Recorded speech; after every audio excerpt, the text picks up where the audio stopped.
दांत का कीड़ा 2 मिनट में बाहर आएगा, ये लगा लीजिए। दांत का कीड़ा छू मंतर हो जाएगा, बस ये पत्ते दबा लीजिए। इस तरह के बहुत सारे वीडियो देखने को मिलते हैं और जब किसी को दांत में दर्द होता है तो इस तरह के वीडियो देखकर अपना इलाज करने की भी कोशिश करते हैं। लेकिन क्या आप जानते हैं कि वास्तव में दांत में कोई कीड़ा होता ही नहीं है। ये मेरा नहीं कहना, ये कहना है क्वालिफाइड डेंटिस्ट का। अब ऐसे में जिसे हम दांत का कीड़ा समझते हैं वो आखिर होता क्या है, क्यों लगता है ये, और इतना भयंकर दर्द क्यों होता है और इससे कैसे बचा जा सकता है, इसी बारे में इस वीडियो में डिटेल में जानकारी देंगे doctor Narendra Kumar. Doctor Narendra BDS और एमडीएस हैं और आपको इस वीडियो में डिटेल में बताएंगे दांतों के कीड़े के बारे में। तो चलिए शुरू करते हैं। टेक्निकल फार्मिंग चैनल को सब्सक्राइब करें और बेल आइकन भी दबाएं ताकि आगे आने वाले वीडियो की नोटिफिकेशन आपको मिलती रहे। डॉक्टर साहब नमस्कार। नमस्कार कुलदीप जी। डॉक्टर साहब, जिसे हम दांत का कीड़ा समझते हैं आखिर वो होता क्या है, क्योंकि बहुत से लोग इसे कीड़ा मानते हैं और कई बार तो वीडियो में दिखाया भी जाता है कि देखिए ये दांत से कीड़ा निकला है। तो इस कीड़े की सच्चाई क्या है, क्यों लगता है, बताइए दर्शकों को। अगर मैं आपको सही बताऊं तो दांत में जो कीड़ा होता है वे वास्तव में कोई कीड़ा नहीं होता।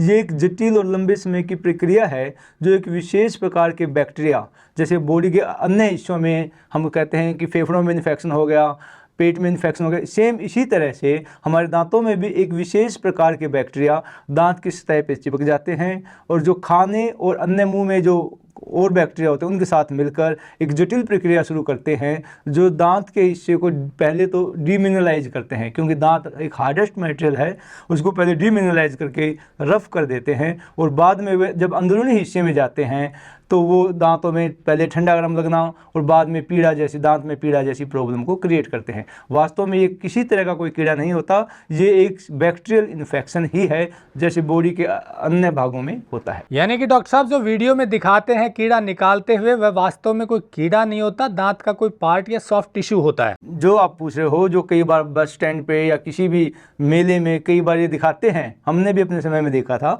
तो कि भाई दांत के अंदर से कीड़ा निकाल दिया है। वास्तव में जब दांत में जो डिके है, जो मैं कीड़ा नहीं कहूँगा, जो बैक्टीरियल इन्फेक्शन दांत की अंदरूनी सतह तक जाता है और वो वहाँ पे उस दांत के हिस्सों को बिल्कुल मुलायम या सॉफ्ट कर देता है, जो वे दिखाते हैं वो उसको किसी टूथपिक से या किसी तिल्ली से निकाल के एग्जैक्ट तो वो दांत में फंसा हुआ खाना और जो दांत का गला हुआ हिस्सा है दोनों मिलाकर एक पोर्शन होता है जो हमें कीड़े जैसा या सॉफ्ट चीज दिखाई देती है। यानी कि जब कोई बैक्टीरिया दांत को अंदर से खोखला कर देता है या उसको डिके कर देता है तब दांत का ही कोई पार्ट बहुत सॉफ्ट हो जाता है और उसी को जब निकालते हैं तो वो कीड़े जैसा नजर आता है, ऐसा ही है? बिल्कुल, वो कीड़े जैसा दिखता है या हमें आभास होता है कि कीड़ा है।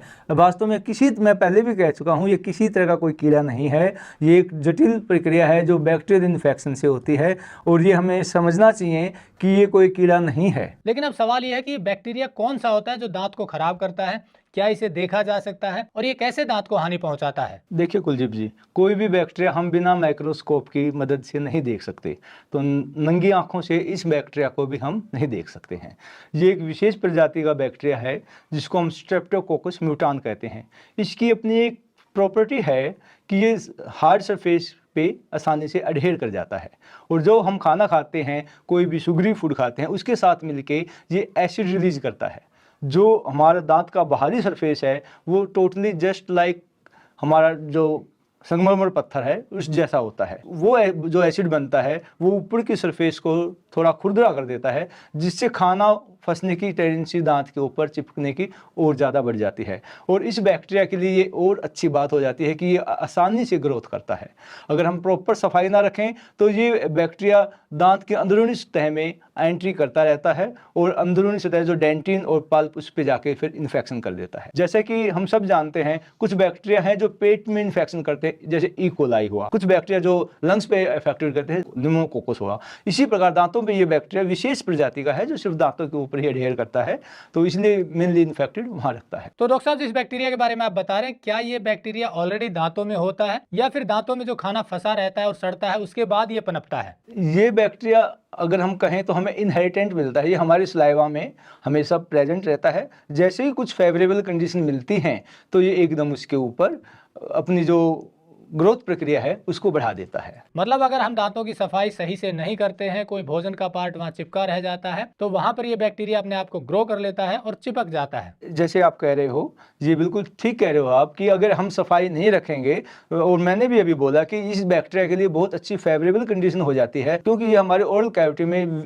बहुत सी स्टडीज ने भी बताया है कि हमारे सलाइवा में एट बर्थ ही ये प्रेजेंट होता है, और जैसे ही हार्ड सरफेस आता है तो उसके ऊपर एडहेयर करता है, और बाद में खाना और अन्य प्रोडक्ट जो भी जिसमें मीठा होता है उसके साथ इसकी जो ग्रोथ है वो और बढ़ जाती है, और वे दांत सरफेस को डिके करना शुरू कर देता है। तो ऐसे में क्या ये दांत को पूरी तरह से खोखला कर देता है? ये जो दंत क्षय बोलते हैं, जो डेंटल कैरीज बोलते हैं, ये एक स्लो प्रोसेस है। ये ऐसा नहीं है कि 1 महीने पहले शुरू हुआ और विद इन 1 मंथ ऐसा हो जाएगा।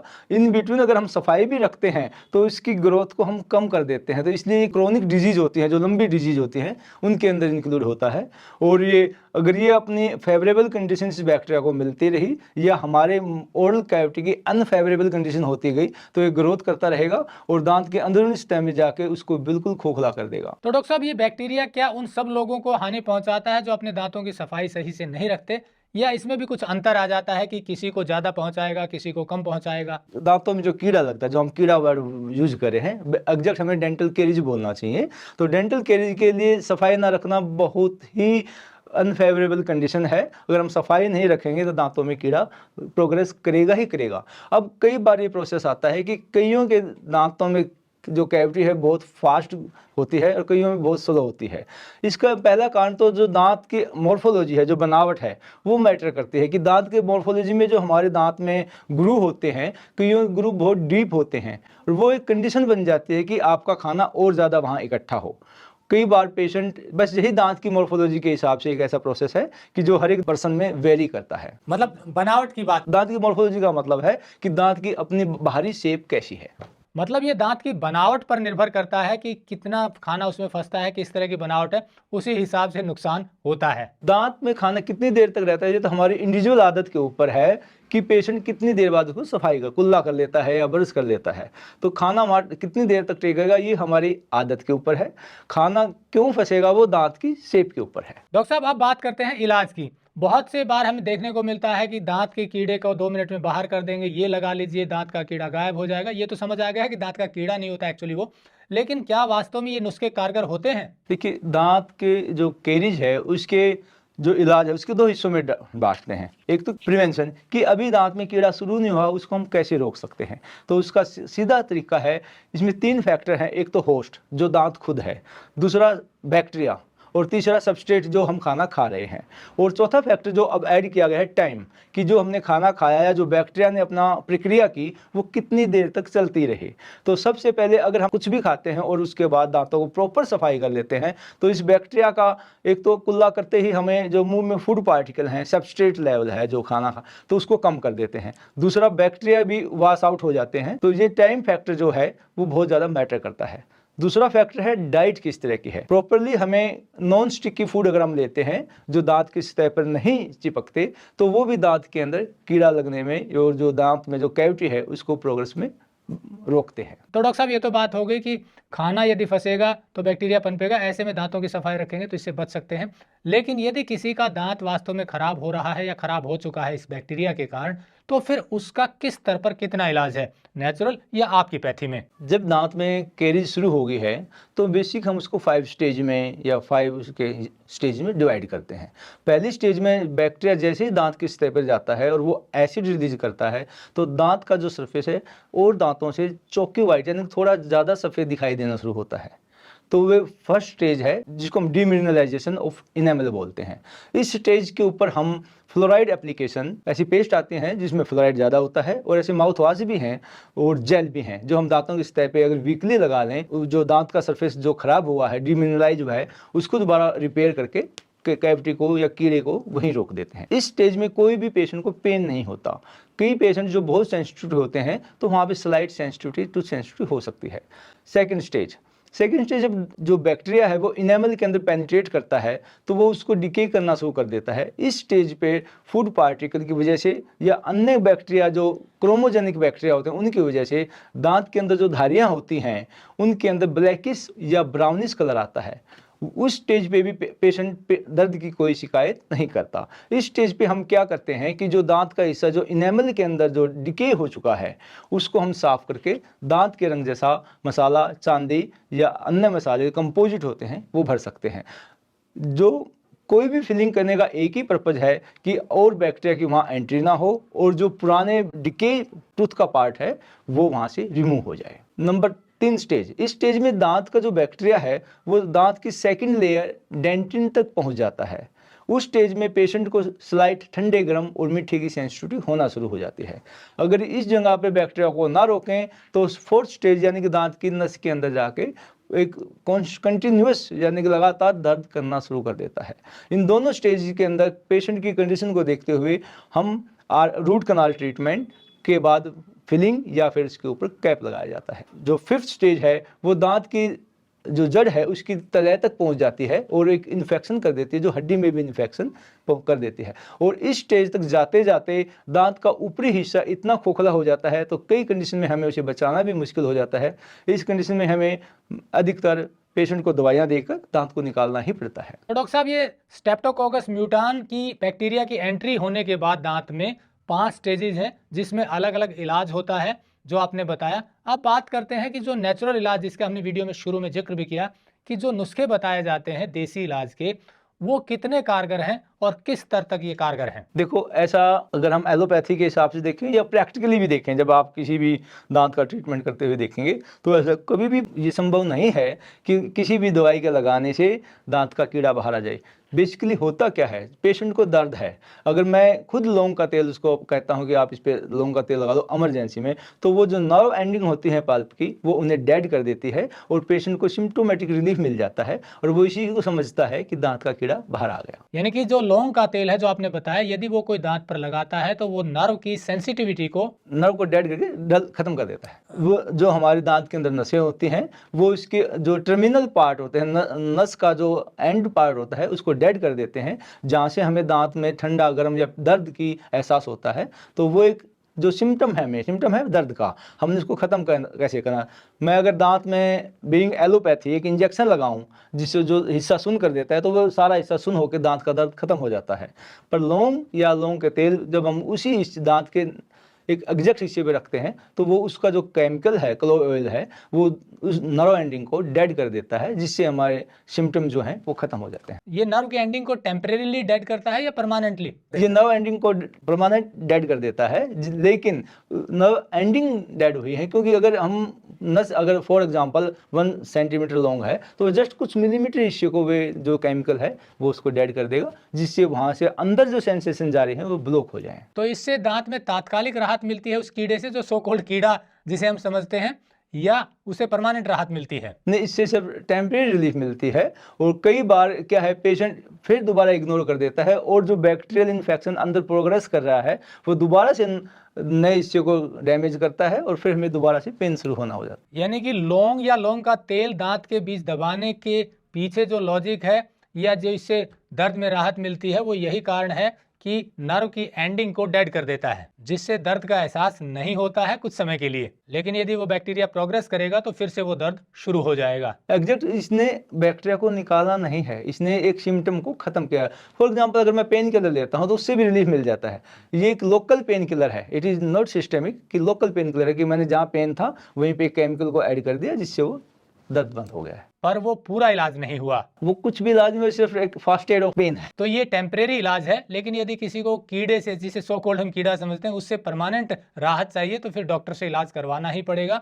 यानी कि उसको जो 5 स्टेजेस बताए हैं उसके तहत जिस स्टेज पर दांत की स्थिति है उसी हिसाब से इलाज करवाएंगे, तभी परमानेंट राहत मिलेगी। अब डॉक्टर साहब, ये कैसे पहचाने कि कीड़ा लगने की शुरुआत हो चुकी है, यानी कि क्या सिम्टम होते हैं और कैसे इससे बचें कि कीड़ा लगे ही ना? यूजुअली जो मैं क्लिनिक पे नोट करता हूँ तो दांत के सरफेस के ऊपर ब्राउनिश ब्लैक स्पॉट होते हैं, तो पेशेंट चेक करने के लिए या नॉर्मल रूटीन चेकअप के लिए आते हैं कि भाई मुझे दांतों में कैविटी है या नहीं है।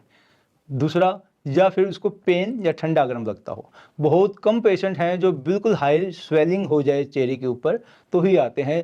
जो लास्ट स्टेज ऑफ यानी 5th stage of dental decay होती है वो 5th स्टेज होते हैं।